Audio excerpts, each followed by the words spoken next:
Imagine having one free plugin that can export sheets faster, batch printing PDFs, rename views in seconds, import Excel data, and automate repetitive Revit tasks. That's exactly what DiRootsOne do. In this video, I'll show you how to download, install, and set it up in Revit in just a few minutes. Hello, welcome to Noble Architects Consult, your home for Revit and AI tutorials. Step 1. Visit the website. Open your browser and search for DiRootsOne.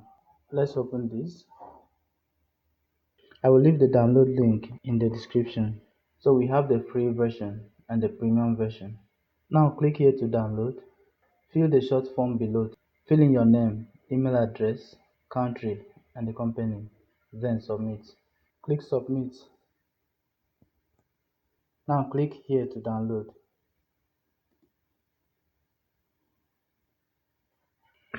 Alright, it's downloading now. Step 2. Install the plugin. As you can see, this is a compressed file, so you need to extract it. Select it, extract. We have it here. Select it, right click, run as administrator. Click on run, click yes. Select your language, click next. First of all, click on agree to terms and conditions. Now you need to select the version of your Revit. I'm using 2023. Uncheck these other ones. Click install. Alright, finish it. Step 3. Open Revit. Once Revit opens, you should immediately notice a new ribbon tab called DiRootsOne. Click it. Congratulations, DiRootsOne has been installed successfully.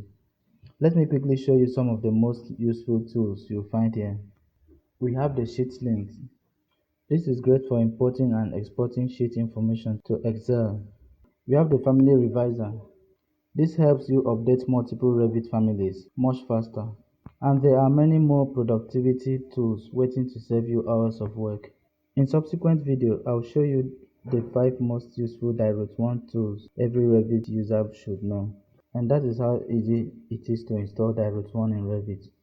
If this tutorial helped you, don't forget to like the video, subscribe for more Revit tutorials, and let me know in the comments which DiRootsOne tool you would like me to cover in the next video. Thanks for watching, and I'll see you in the next tutorial.